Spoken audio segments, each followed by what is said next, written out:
Let's talk about this Twitter story because we got the first, we're waiting the second tranche of Twitter files, right? We got the first one, the first launch of Twitter files from Elon Musk. We're learning more details from that first drop, including just how deep the censorship around COVID and vaccines has gone. So how do you know the FBI? I mean, the FBI was meeting with Twitter on a weekly basis. We now know that, right? They were meeting with them on a weekly basis to help silence and censor content from political voices that they didn't agree with. A weekly basis. Like, it's our weekly meeting again with the FBI.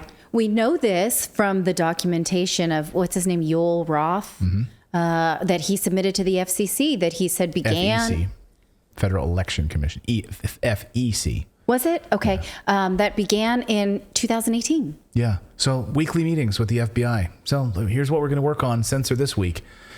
So the Biden administration has been dodging the question and won't answer questions lately about it. Like they're like on lockdown about answering these questions. Peter Doocy, in a follow-up question, he was asking about Brittany Griner first, but then he followed up and asked her this question about the Twitter files. And why are you not allowed to talk about them? He asked her, watch. Topic. You've said a few times that you really can't talk about communications between the Biden campaign and Twitter. Who is telling you that that's off limits? I've already had that conversation with you, with your colleague, I believe yesterday. I've already addressed this multiple times this week, so I don't have anything more to add. Again, we've litigated this all week. Don't have anything to add. So not a campaign. I'm going to the back. I'm going to the back. Go ahead. On a different topic. I'm going to the back of the room. I'm not going to take your questions anymore on this topic. Like, don't we not have an answer? I can't talk about that. I can't. Well, who told you can't talk about that? Is the White House legal counsel is telling you can't? Who's telling you can't talk about the Biden administration colluding with social media companies and censoring Americans' voices? And when the better question. Go ahead, birthday boy. I think the better question to her is, okay, then who's writing in your book when you turn to that page, who's writing what you're saying in that page? Right. That's a good question. Yeah, did it come from the White House counsel? That's where it probably came from, the White House legal counsel. And we'll know soon if there will be a next Biden campaign. And she will speak on behalf of that campaign. Right. And so can we ask her then? Yeah, like I can't speak on behalf of the campaign because he wasn't president yet. Oh, okay. That's the same. But this portal continues. A month ago, we brought you the story about this backdoor portal. So it's still there regardless. And it happened during, forget the campaign. It happened during your administration, Corinne Jean-Pierre, where this Twitter partnership program exists, this backdoor portal that exists. Twitter had set up this backdoor portal with the federal government. So, which would allow approved government partners to flag content to Twitter for censorship. And apparently it didn't matter actually what department you worked in. Like as long as you had a government email address, that was it. You could be at the IRS. You could have been at the Census Bureau. No joke. You could have been at the CDC. As long as you had a government email address, that's all you needed. You could censor content at Twitter and Facebook. You would log in and do this. So if I have a friend who works for the government, I can ask them to take down tweets I don't like about me. Yes, exactly. Maybe I'll try that. Now, according to Tom Parker over at Reclaim the Net, he discovered emails that were released by the nonprofit organization in the America First Legal, in America First Legal, and shown Twitter enrolling a Center for Disease Control employee into this portal through their personal account.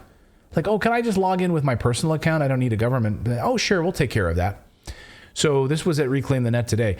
Last year, on May 10th, 2021, the Center for Disease Control's Carol Crawford sent Twitter employee Todd O'Boyle a list of example posts highlighting two issues that we, the CDC, are seeing a great deal of misinformation about, he said, end quote.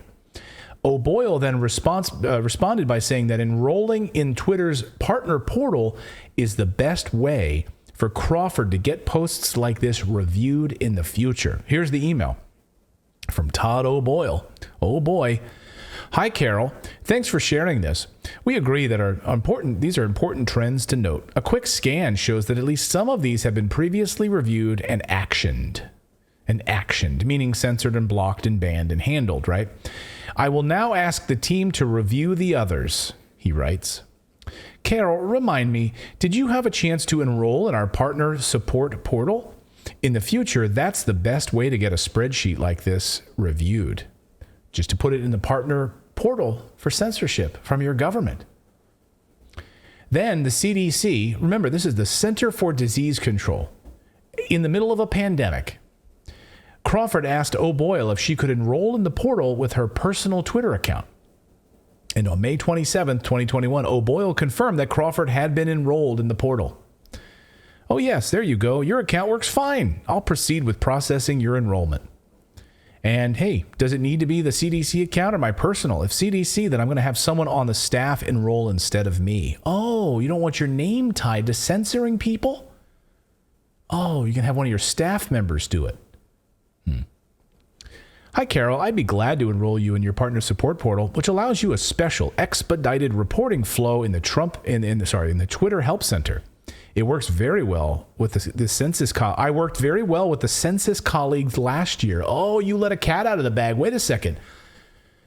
Last year, when people were complaining about the census, because of the political nature of the census last year, there were people complaining on Twitter. And oh, you mean census employees also contacted Twitter to censor American voices? Ah, thanks for that little nugget you just revealed.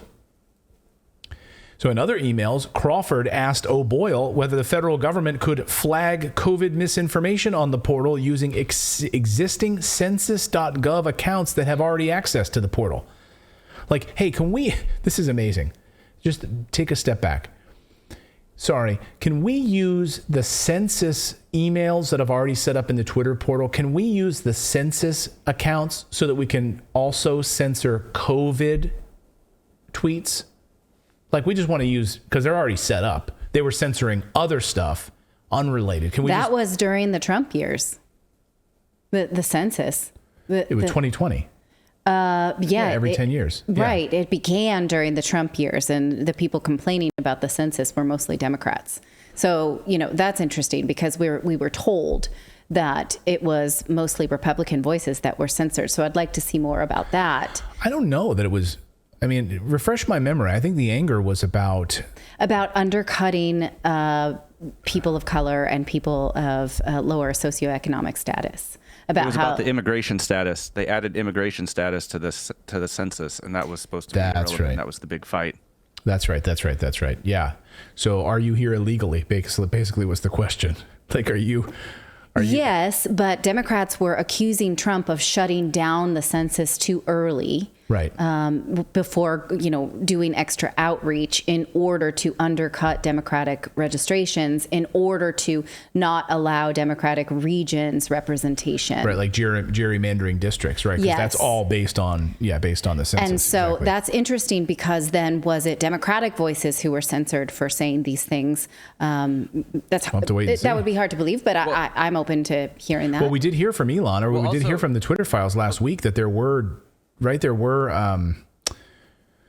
both members, both administrations, but then I don't think there was any evidence. I don't know. We'll still have to see on the Trump side of this. Like, was there anyone from the Trump administration on that side? I haven't seen it yet, but. Well, also, if I could, real quick, just because there's a Republican president or a Democratic president doesn't mean that the other political party goes away or doesn't have access to these things. Like, it's not just coming down from the president. So any political party, there's people that are Republican and Democrat in the CDC. Yes. So it's like they still have access to this. So you could have a Republican president and still be pushing to censor Republican voices if you want. Sure. Yeah, and a lot of these people have been there. We know, like Dr. Fauci, right? He's been there. He's been at the government since the 80s. So president after president after president, doesn't really matter.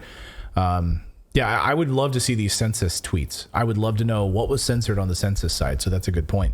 In other emails, though, on the COVID side, Crawford asked O'Boyle whether the federal government could flag COVID misinformation in the portal using the existing census.gov accounts and that have access. So we're going to go in after COVID content now. And last week I had a chance to ask Elon Musk this question directly on the show. I asked Elon specifically about this Twitter partnership portal, and it sounded like he didn't know a lot about it, but he was going to look into it. And here is that exchange. Watch. Hey, thanks, Elon. One of the stories we've been covering on our show over the past couple of months is Dr. Shiva's lawsuit. He was banned from Twitter running for the Senate from Massachusetts, and one of the things in his lawsuit that was uncovered was the back-end government portal to both Facebook and Twitter, the trusted Twitter partnership. And I know on Twitter's blog that trusted Twitter partnership between Twitter and someone with a government email address can reach out to Twitter and basically have accounts banned, taken down. Is that portal, is that trusted partnership still available to the government? And given what you've released in the Twitter files, does it make sense for that to still be there? I got to dig into this trusted partnership thing. Obviously that has like some Big Brother vibes.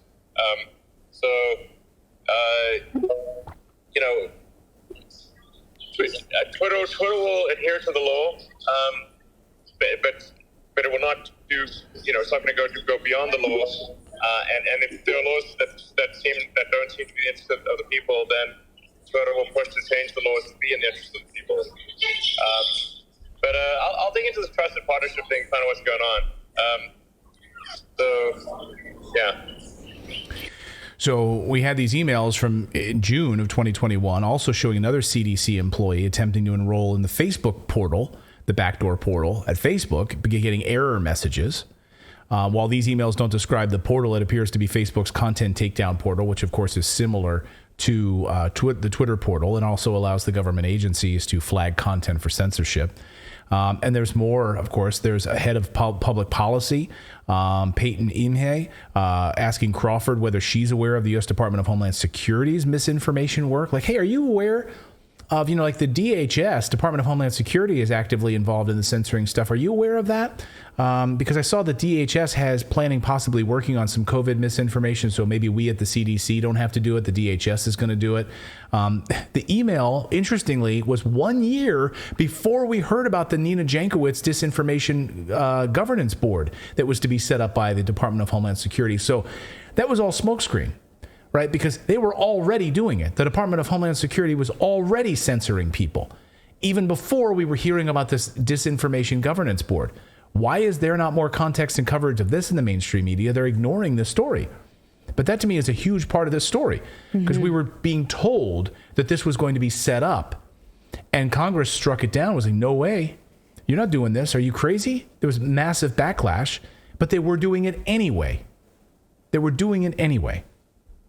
Ted Cruz was on. Go ahead. Do you think maybe they felt guilty? They created the disinformation board because they felt guilty for doing it in the shadows, and they're like, well, if we come clean, then maybe we can, we won't be caught. Absolve ourselves of our sins, and then we can go right back to doing exactly what we're doing. Yeah. No one will look at the dates on when this thing started. It'll be there all along. Nina Jankowicz can do her little TikTok dances, and that'd be good. So Ted Cruz was asked about this, and he thinks this is like high treason. Listen. What Elon Musk has released is evidence of corruption that goes to the highest level of government. It goes to the highest level of the FBI, and it goes to the highest level of big tech.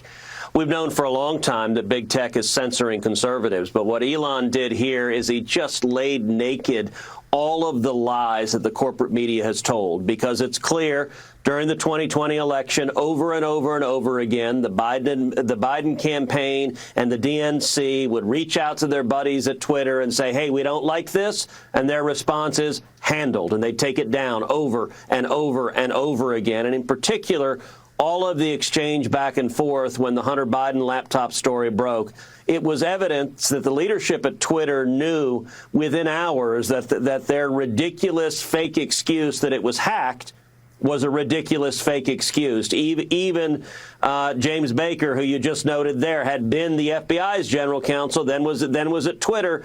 Even he acknowledged, well, gosh, we don't have the evidence on this, but it doesn't matter. Let's block it anyway. And in fact, one of the exchanges back and forth, they reveal the reason which is they say we want to avoid what happened in 2016, Donald Trump winning. This was all about weaponizing big tech. It is absolutely corrupt. And what is amazing is the Democrats were fully in on it. The corporate media was fully in on it. And Elon's released the receipts, which shows all of them are willing to abuse power to stay in power. Wow. So we're waiting on the second tranche of Twitter files. We're waiting on patiently, because now we know with James Baker being removed from Twitter, scrubbing it of any mention of the FBI. Miranda Devine, of course, who broke the story initially on the Hunter Biden a laptop story at the New York Post. She said she was the first one to call this out and say, there's something missing here. They've scrubbed this. There's no mention of the FBI in these files. They're gone, missing, like clear manipulation. So we're going to see maybe the full breadth of this, hopefully in this next tranche of Twitter files. Thank you so much for watching this segment here at Redacted. We are live every day at 4 p.m. Eastern Time, trying to share the stories that the mainstream media will not cover. You should also come over and join our community of Redacted Rebels over at Redacted.inc. That's our private locals community where we can share exclusive content that we simply cannot share here on YouTube. Come over and join the rebellion together right now by going to Redacted.inc. We'll see you next time.